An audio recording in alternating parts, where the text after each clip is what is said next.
I will not pretend the hard times are over. Difficult days lie ahead. More jobs will be lost, more plants will close.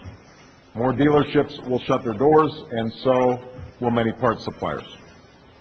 But I want you to know that what you're doing is making a sacrifice for the next generation.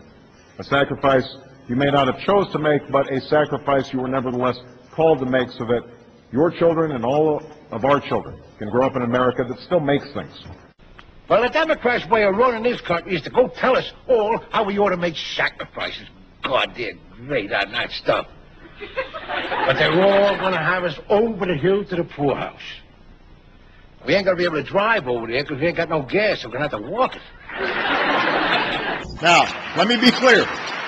Let me be absolutely clear, because I know you'll end up hearing some of the same claims that rolling back these tax breaks means a massive tax increase on the American people. I want my insurance back. Now, Archie, I'm afraid it's not as simple as that. You see, this little code listing up here in the corner indicates you're in what we call an HRN. HRN, what's that? A high-risk neighborhood. What is that? Well, Uncle Archie, now let me make this perfectly clear. Where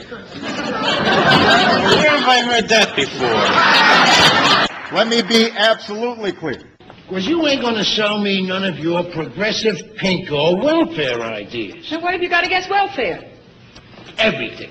I am sick and tired of people like you giving away my hard-earned money to a bunch of families who ain't even related to me. Last month we marked the 8th anniversary of the attacks on 9/11, and on that terrible day when terrorists brought so much death and destruction on our shores and so many lives were lost, many of you were the first on the scenes, saving lives, working tirelessly to bring those responsible to justice, and guarding against future attacks in subsequent weeks and months and years. And that's your stick-ups and your skyjackets, which, if that was up to me, I could end the skyjackets tomorrow. You could? All you got to do is arm all your passengers.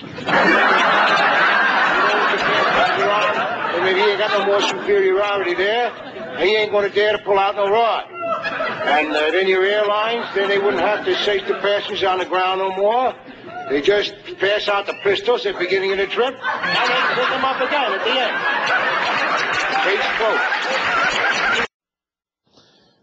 Because, it is just wonderful to be back in Oregon, and over the last 15 months we've traveled to every corner of the United States. I've now been in 57 states. I think one left to go.